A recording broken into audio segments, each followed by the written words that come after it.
Dios, hermanos. Mi nombre es Marco González y quiero expresar que siento un gozo de poder tener el honor de estar delante de ustedes y presentarles la palabra de Dios hoy en esta mañana. Y es mi deseo y es mi oración de que al salir de aquí nos vayamos todos, cada uno de nosotros, con una pasión, un entendimiento más profundo de la persona y obra de Jesucristo. Y vamos a orar en esta mañana que el Espíritu Santo nos ayude y nos abre el entendimiento para poder ver tal como Cristo se ha revelado por medio de sus Escrituras. Padre, te damos gracias hoy en esta mañana. Pido, Señor, que abres el entendimiento de tu pueblo y que por medio de este vaso frágil, Señor, cumples tu obra. Señor, no estaremos satisfechos hasta que tú seas enaltecido, hasta que Cristo sea exaltado y los corazones de tu pueblo sean conmovidos para vivir una vida que te agrade a ti, para una devoción más profunda y para que nosotros fijamos nuestros ojos solamente en el que es mejor, quien es Cristo. Espíritu Santo, invito que hagas tu obra en los corazones de tu pueblo, que la obra que has dicho de exaltar a Cristo a cada uno de nosotros, pido y estoy lleno de confianza que lo harás. Te pido esto en el nombre de Cristo Jesús. Amén. En esta mañana nuestro estudio se va a enfocar en el libro de Hebreos. Y voy a pedir que vayan conmigo al libro de Hebreos capítulo 1. Ahora, el libro de Hebreos es un libro muy fascinante que se encuentra en el Nuevo Testamento y tiene cualidades muy interesantes que lo distinguen a muchas epístolas en el Nuevo Testamento. En primer lugar, vemos que el autor del libro de Hebreos es desconocido. En el plan y el propósito soberano de Dios, Él ha escogido mantener oculta la identidad del autor. Él ha escogido preservarlo como anónimo.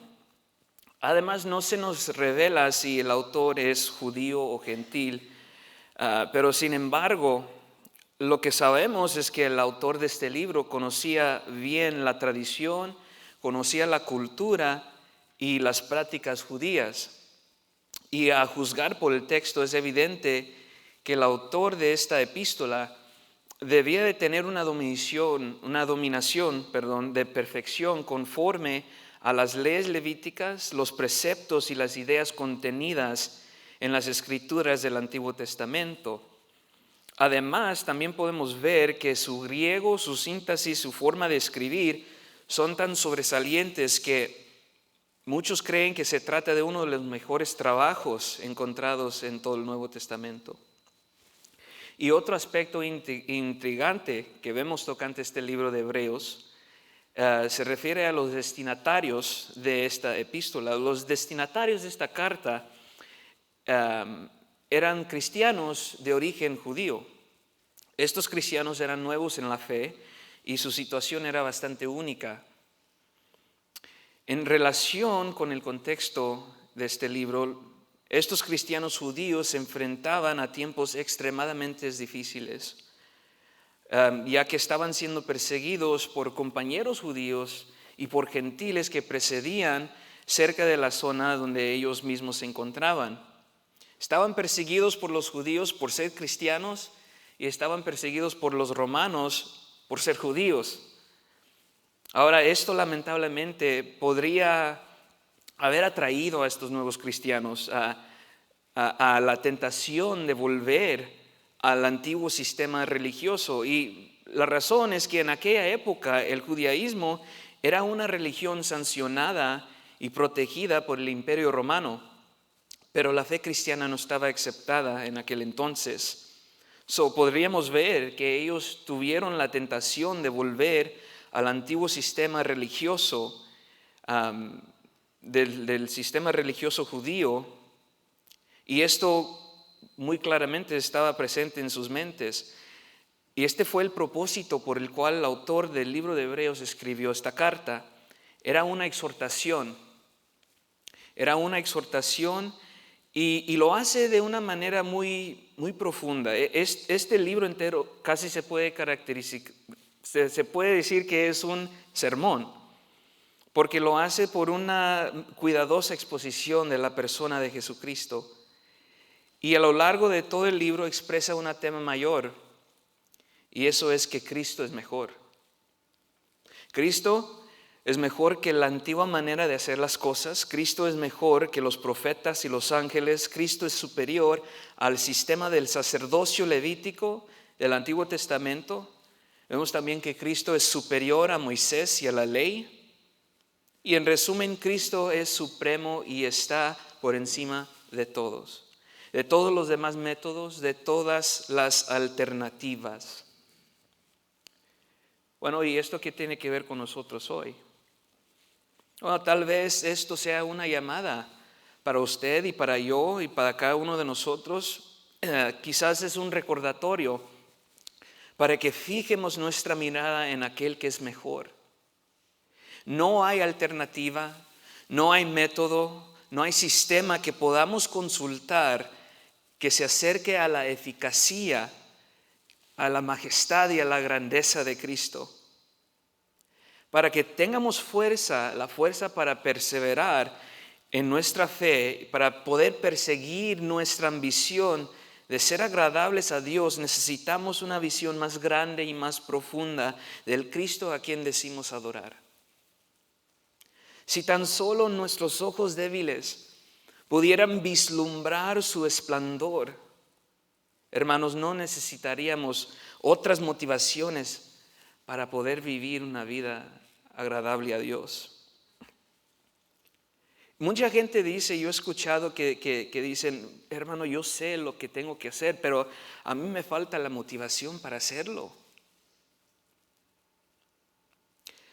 Mirando la belleza de Cristo, tal como está presentado en las Escrituras, es la única motivación que usted y yo necesitamos para seguir adelante y para permanecernos fieles, porque Cristo es la perla preciosa. Nuestro estudio de esta mañana sobre los 4 primeros versículos del libro de Hebreos comienza describiendo por nosotros quién es Cristo. El autor no pierde su tiempo con saludos o introducciones, sino que comienza con fuerza. Comienza esta carta proclamando estas excelencias relativas a Cristo. Leemos aquí en Hebreos 1, comenzando en el versículo 1, dice así, dice Dios, que muchas veces y de varias maneras habló a nuestros antepasados en otras épocas por medio de los profetas. En estos días finales nos ha hablado por medio de su Hijo. A este lo designó heredero de todo y por medio de él hizo el universo. El Hijo es el resplandor de la gloria de Dios, la fiel imagen de lo que Él es, y el que sostiene todas las cosas con su palabra poderosa. Después de llevar a cabo la purificación de los pecados, se sentó a la derecha de la majestad en las alturas.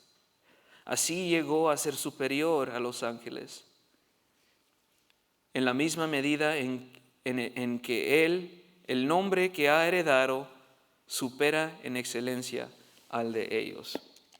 Wow, hermanos. Simplemente wow.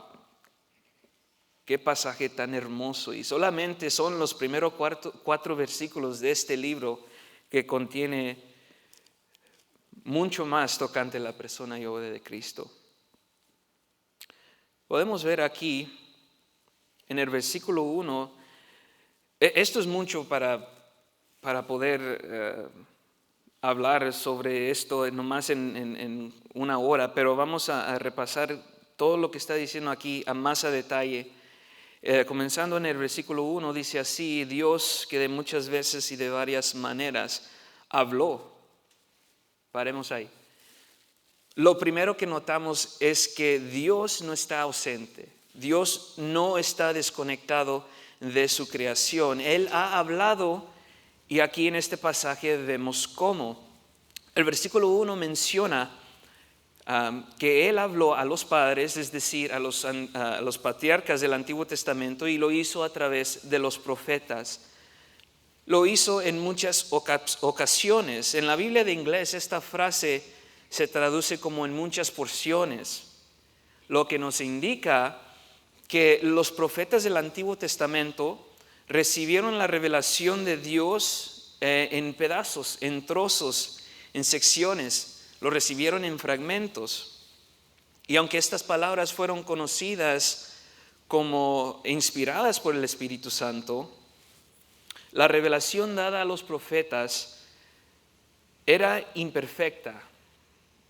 Era imperfecta en cuanto a su terminación. Era imperfecta en cuanto a su cumplimiento y era imperfecta en cuanto a su finalización. La historia redentora aún no había terminado.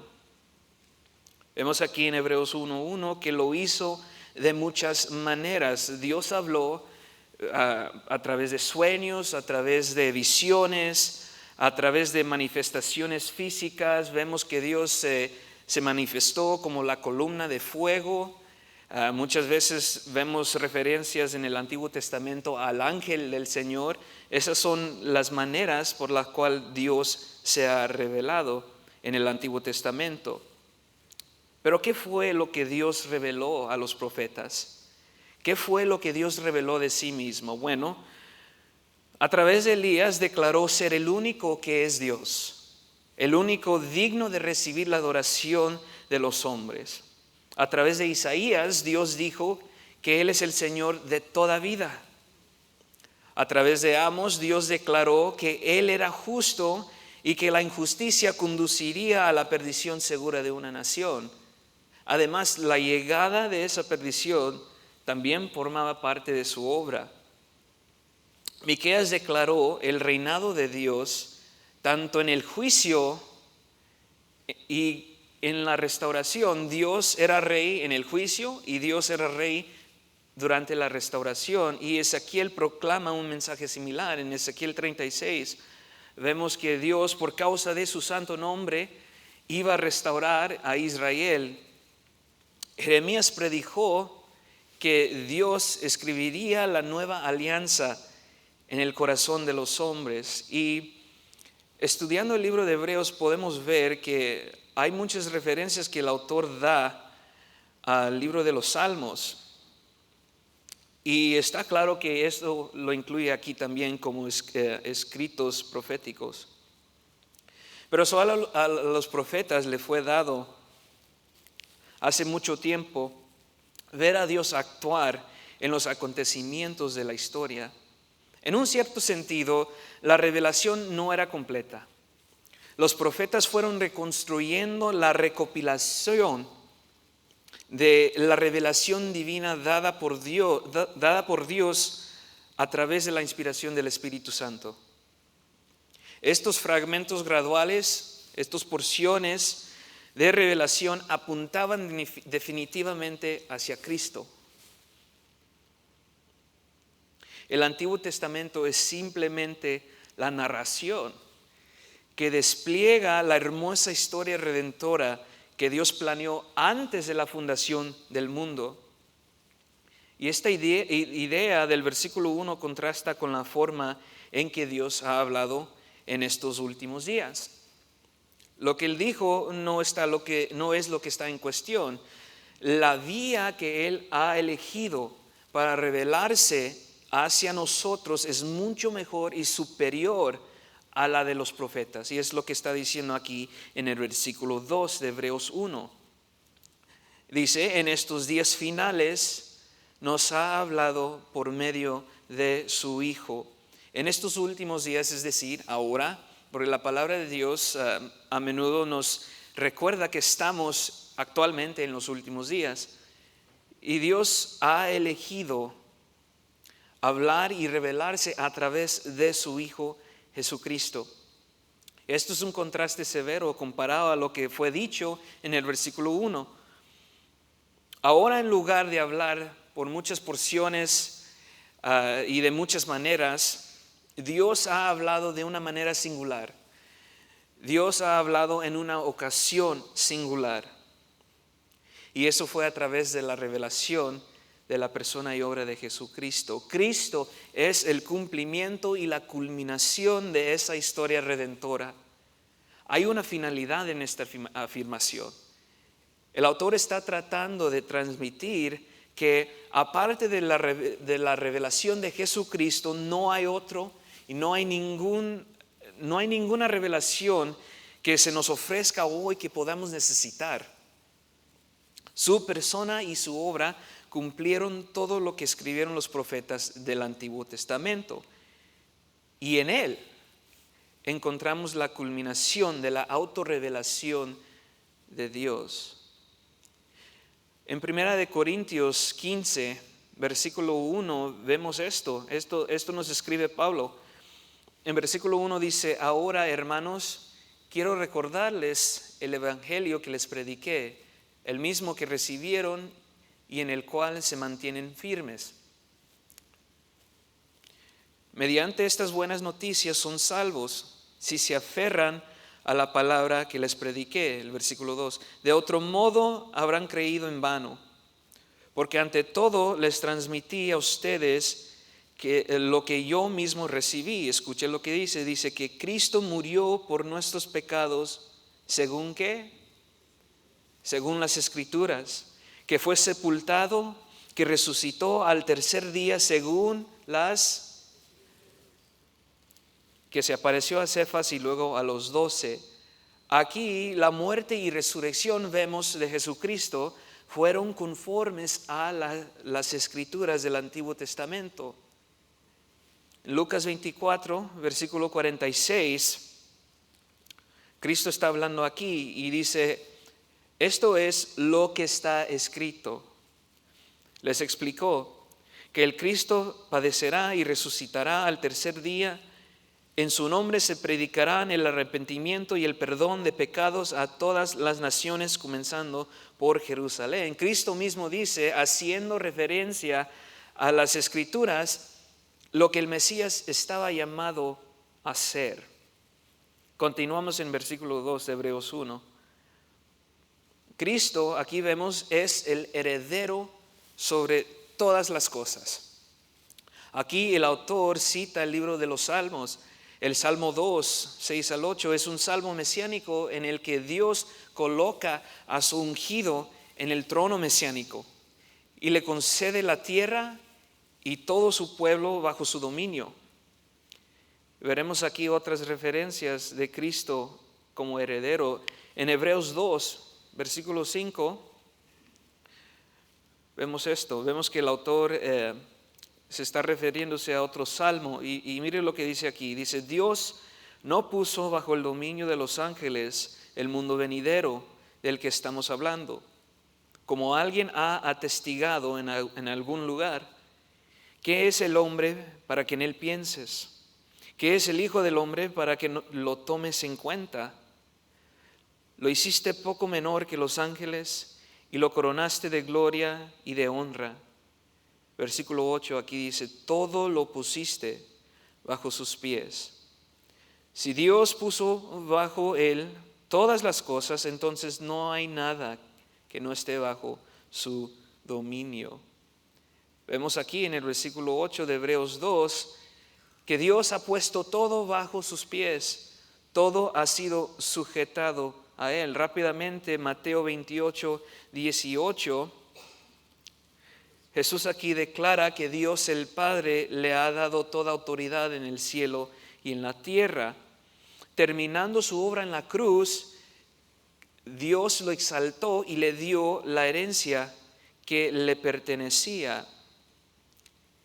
Y vemos aquí en Romanos 8:17, Pablo nos está diciendo esto. Y quiero que escuchen esto, porque esto tiene una implicación para nosotros. Esto significa algo muy extraordinario para nosotros. Dice aquí Pablo en el versículo 17 de Romanos 8: Y si somos hijos, somos herederos, herederos de Dios y coherederos con Cristo.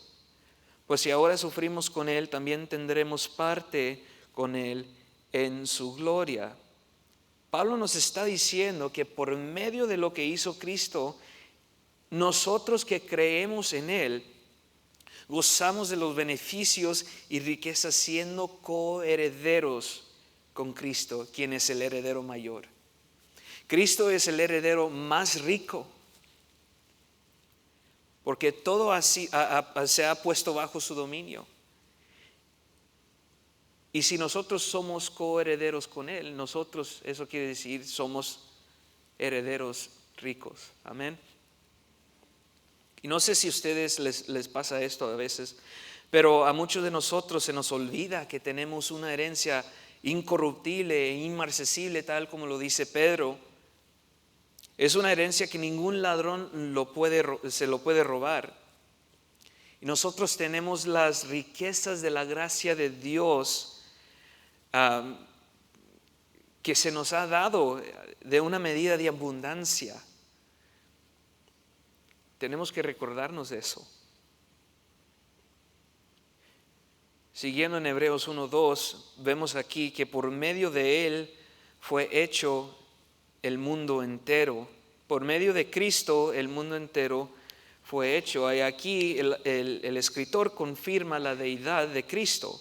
Esta obra sobrepasa infinitamente las grandes y poderosas obras que se realizaron en el Antiguo Testamento. Esta es la obra de deidad. En Juan 1, versículo 1 al 3, vemos aquí que Juan escribió que en el principio, desde el primer momento de la creación, el verbo ya existía. Dice aquí, en el principio ya existía el verbo, y el verbo estaba con Dios, y el verbo era Dios. Él estaba con Dios en el principio. Por medio de Él todas las cosas fueron creadas, sin Él nada de lo creado llegó a existir. Vemos aquí que el verbo, quien es Cristo, ya existía. El verbo, quien es Cristo, estaba con Dios a su lado, y el verbo, quien es Cristo, era Dios. Otra vez confirmando su deidad. Y por medio de Él todas las cosas fueron creadas, y sin Él nada de lo que nosotros vemos pudiera llegar a existir. En 1 Corintios 8:6, otra vez Pablo nos confirma que por medio de Cristo todo existe. Dice, para nosotros no hay más que un solo Dios, el Padre, de quien todo procede y para el cual vivimos. Y no hay más que un solo Señor, Jesucristo, por quien todo existe y por medio del cual vivimos. Y escucha aquí otra vez en Colosenses 1:16, Pablo nos escribe esto, dice que porque por medio de Él fueron creadas todas las cosas en el cielo y en la tierra, visibles e invisibles, sean tronos, poderes, principados o autoridades, todo ha sido creado por medio de Él y para Él. Él es anterior a todas las cosas, que por medio de Él forman todo un coherente. Todo lo que te puedas imaginar, todo lo que está en el cielo, en la tierra, todo lo visible, todo lo invisible, poderes, principados, tronos, dominios, potestades, todo fue creado por Él y fue creado para Él. Pablo otra vez confirma su herencia, y por medio de Él todo está sostenido. Vemos aquí, siguiendo en Hebreos 1 al versículo 3, el Hijo refleja el brillo de la gloria de Dios. Cristo es el resplandor, Él es el brillo de la gloria de Dios. Tal como son los rayos para el sol, Cristo resplandece la gloria de Dios el Padre. Nosotros podemos apreciar la luz de la luna por la noche en toda su majestad, porque la luna es la luz menor.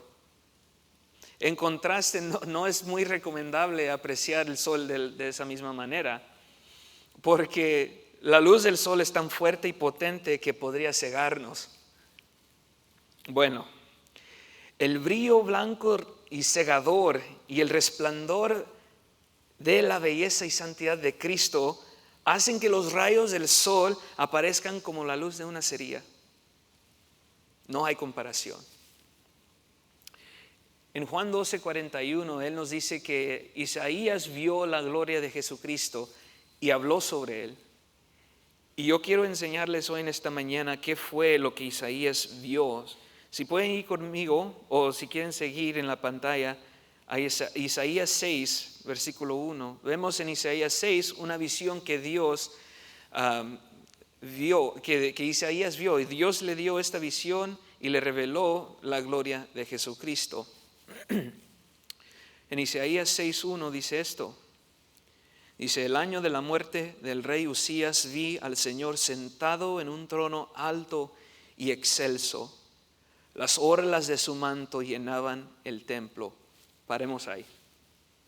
Vemos en el primer versículo de Isaías 6 que él vio el rey entronado, alto, excelso, elevado y eminente.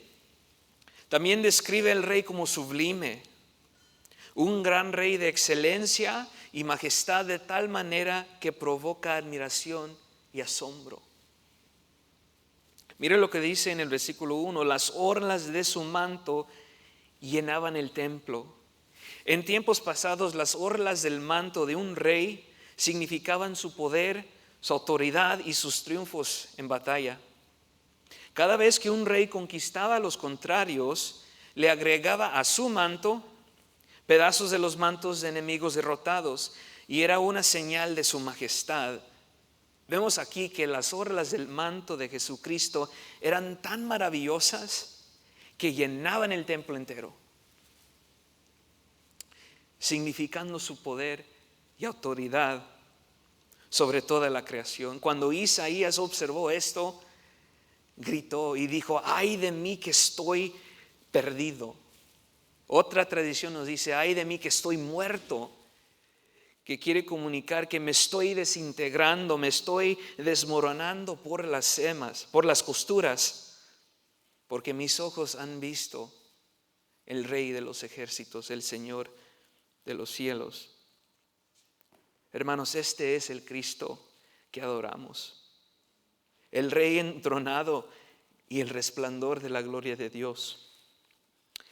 Él es, en Hebreos 1:3, la representación exacta de su naturaleza. Como hemos dicho en Juan 1, aquí se nos revela que Cristo es Dios. Juan 14:8, aquí Cristo le contesta a sus discípulos sobre esto. En Juan 14:8 vemos esto. Dice: Señor, dijo Felipe, muéstranos al Padre, y con eso nos basta. Jesús le contestó: pero Felipe, ¿tanto tiempo llevo ya entre ustedes y todavía no me conoces?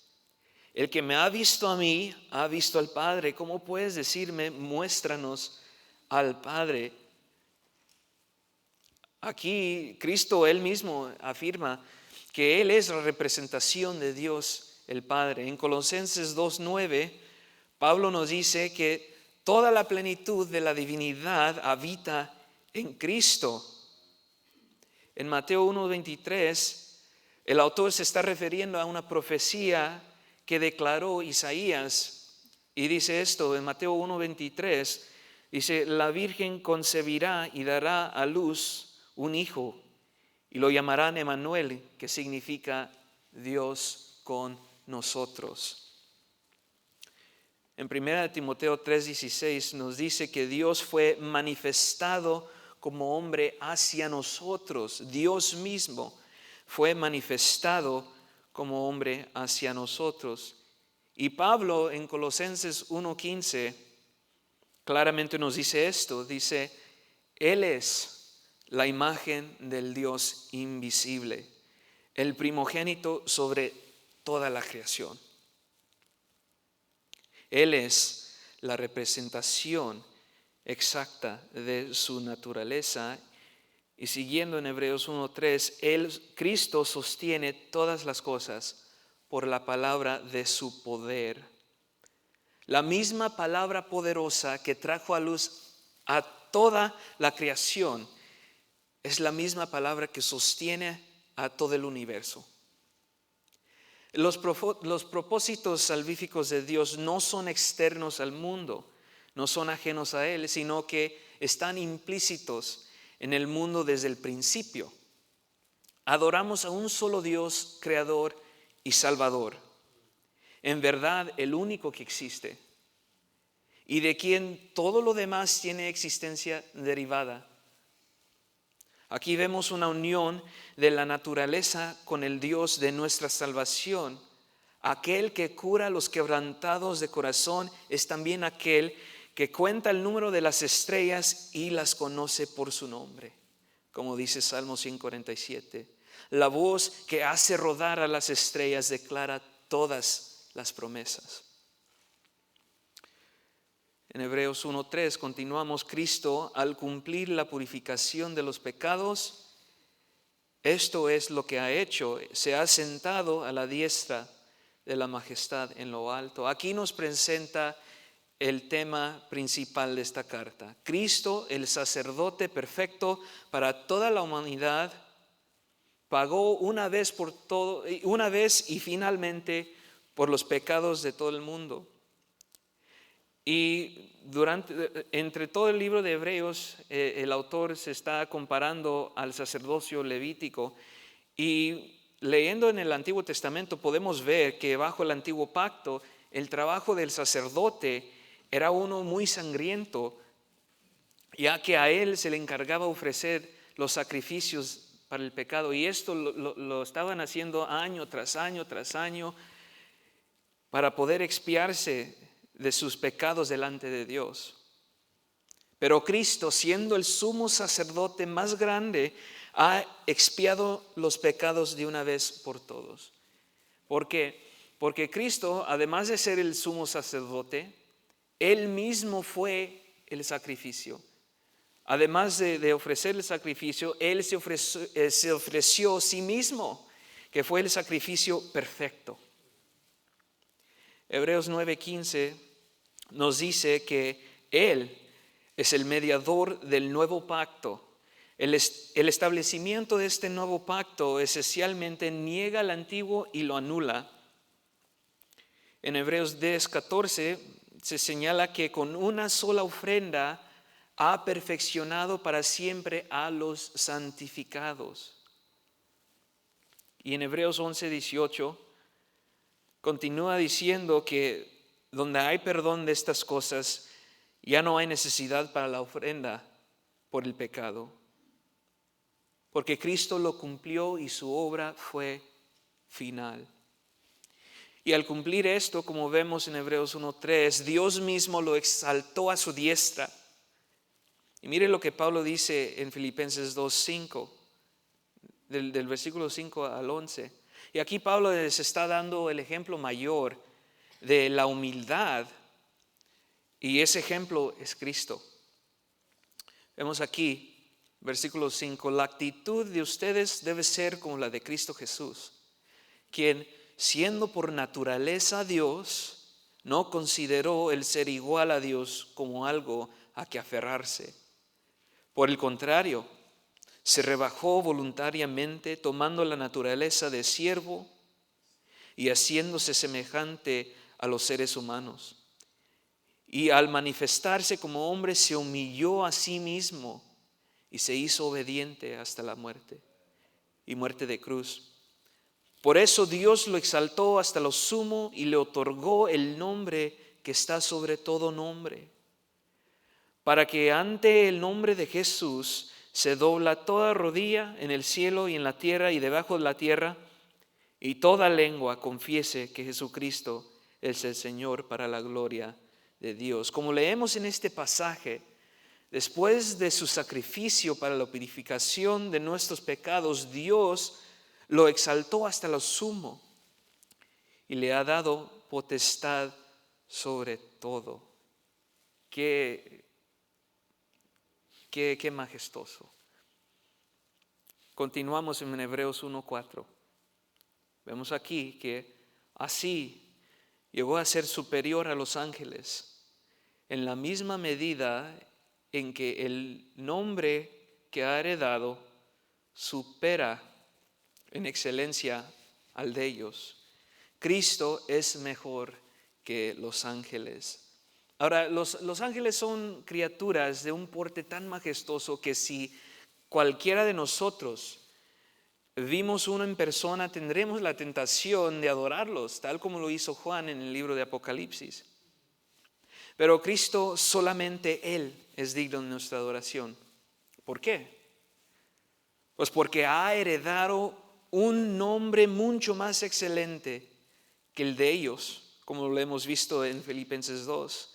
Él ha heredado el nombre sobre todo nombre. Y en aquel día, cuando el nombre de Jesucristo sea proclamado con un grito resonante y atronador, toda rodilla se doblará y toda lengua confesará que Él es el Señor. Hermanos, solamente en estos 4 versículos hemos visto un fragmento de la grandeza de Cristo, del Cristo que adoramos. El Cristo quien es la perla preciosa. Muchas veces el desaliento en la vida del cristiano es una cosa muy perjudicial. Cuando nosotros nos fijamos nuestras miradas en las cosas a nuestro alrededor o en las cosas temporales, cuando nosotros buscamos el ánimo y la motivación de seguir en nosotros mismos, se puede hacer la pregunta: ¿qué esperanza tenemos entre nosotros mismos? Pero la respuesta es que no tenemos esperanza entre nosotros mismos.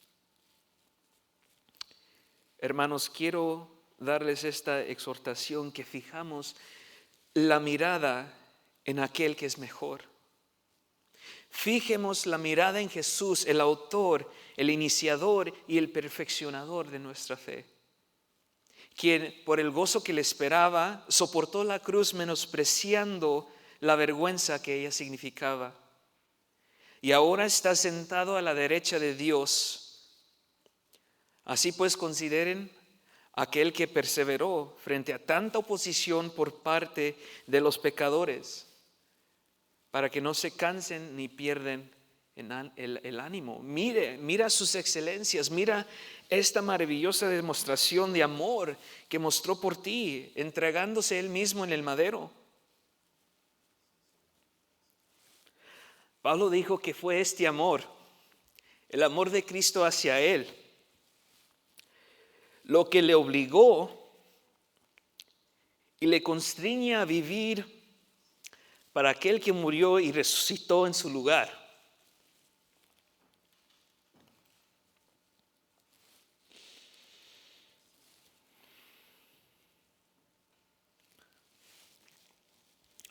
Fíjate en todas y cada una de las facetas de la persona y obra de Cristo, y no te faltará motivación para vivir una vida que agrade a Dios.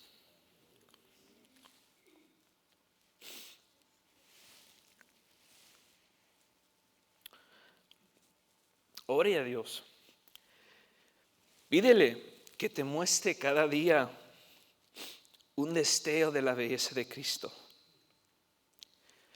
Solo Él es verdaderamente y totalmente bello.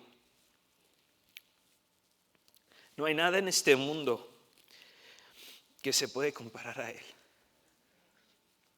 Cristo es mejor. La siguiente semana estaremos continuando nuestro estudio tocante la persona y obra de Cristo. Y como ya hemos establecido, Cristo verdaderamente es superior. Y la semana que viene veremos varios aspectos del amor de Cristo que nos indican las Escrituras. Y por medio de esto encontraremos más motivaciones para perseverar en nuestra fe. Oremos en esta mañana. Padre, te damos gracias. Te damos gracias por habernos revelado, Señor, quién es tu Hijo precioso, el que hizo y cumplió la purificación de nuestros pecados, Señor, para poder ser el mediador para nosotros del nuevo pacto. Te exaltamos hoy en esta mañana, Señor, y pido que conmueves los corazones de tu pueblo con las verdades de la persona y obra de Cristo, para que nos vayamos con una devoción más profunda y un ánimo de vivir una vida agradable a ti. Te pedimos, Señor, esto en el nombre de tu Hijo Santo. Amén.